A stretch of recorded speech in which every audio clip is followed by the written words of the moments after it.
असम विधानसभा में जुम्मे की नमाज के लिए 2 घंटे से ब्रेक की परंपरा की रोक अब लगा दी गई है। बिहार के पूर्व उप मुख्यमंत्री और राष्ट्रीय जनता दल के नेता तेजस्वी यादव ने आरोप लगाया है कि असम के सीएम सस्ती लोकप्रियता चाहते हैं और भाजपा मुसलमानों को परेशान करना चाहती है। हालांकि मुख्यमंत्री हेमंत बिस्वा शर्मा ने कहा है कि यह फैसला उनके अकेले का नहीं था।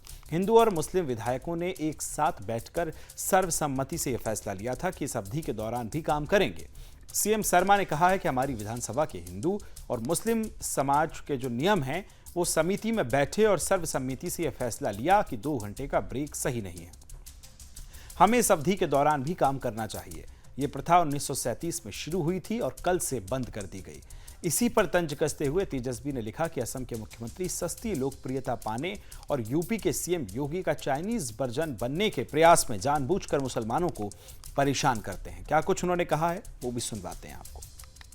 को समानता है, हर धर्म का मान्यता है, ये हमारे संविधान में।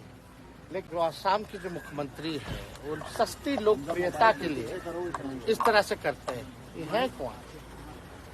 ये केवल सस्ती लोकप्रियता चाहते हैं और ये भाजपा के लोगों ने मुसलमान भाइयों को एक सॉफ्ट टारगेट बना लिया।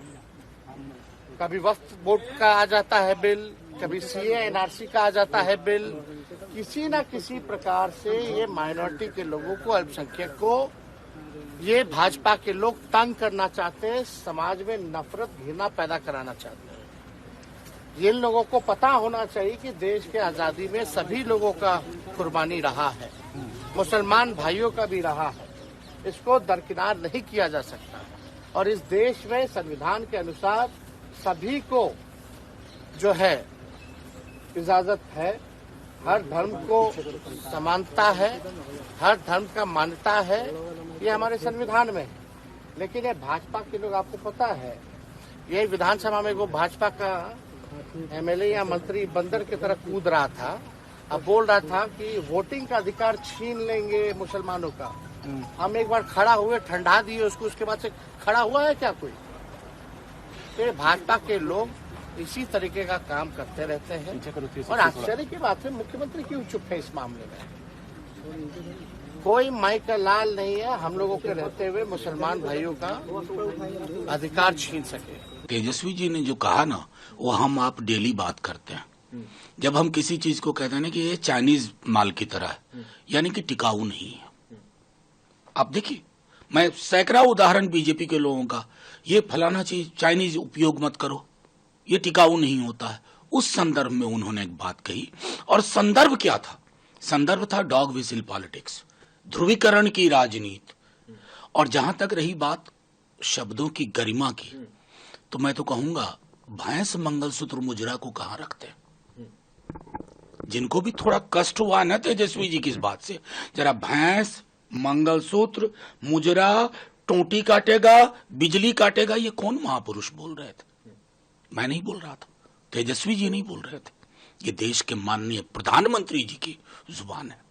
तो वो कहते हैं ना, जब कभी दूसरों पर तबसरा कीजिए, सामने आईना रख लिया कीजिए। सबसे पहले तो संविधान के तहत एक फैसला स्पीकर ने लिया, हाउस की कमेटी ने लिया, जो कि संविधान के तहत बिल्कुल सही है कि सबका समान अधिकार होना चाहिए।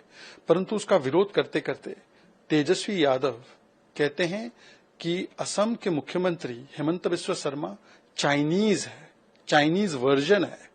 क्योंकि वो असम में पैदा हुए तो आप उनको चाइनीज कहेंगे? क्या सैम पित्रोदा की आत्मा घुस गई है क्या तेजस्वी यादव में? सैम पित्रोदा ने भी कहा था नॉर्थ ईस्ट के लोग चाइनीज, दक्षिण के लोग अफ्रीकन, और उनको कांग्रेस पार्टी ने सम्मान देते हुए फिर से अपने पद पर बहाल कर दिया। मतलब ये इंडी अलायंस का ही चरित्र है। संविधान का ना करो सम्मान, नॉर्थ ईस्ट से लेकर हर व्यक्ति का करो अपमान, और नफरत के ये भाईजान, ये नफरती और नस्लभेदी टिप्पणी है। और राहुल गांधी ने तो अपनी भारत जोड़ो यात्रा पार्ट 2 नॉर्थ ईस्ट से शुरू की थी ना। तो अब बताइए, ये भारत जोड़ने वाली कमेंट है क्या? ये संविधान के साथ वाली कमेंट है क्या? ये उदारवादी कमेंट है? गौरव गोगोई जी भी बताए, कांग्रेस के नॉर्थ ईस्ट के नेता भी बताए कि क्या नॉर्थ ईस्ट के लोगों को चाइनीज कहेंगे? पर कांग्रेस के नेता क्या बताएंगे? कांग्रेस के नेता तो वो है जिन्होंने 60 से 70 के दशक में बम गिराए थे नॉर्थ ईस्ट पे। नॉर्थ ईस्ट के साथ किस प्रकार का व्यवहार किया था। असम को तो हटा ही दिया था राहुल गांधी ने अपने मैप से। तो आज जिस प्रकार की टिप्पणी की गई है वो न केवल मुख्यमंत्री की अपमान की टिप्पणी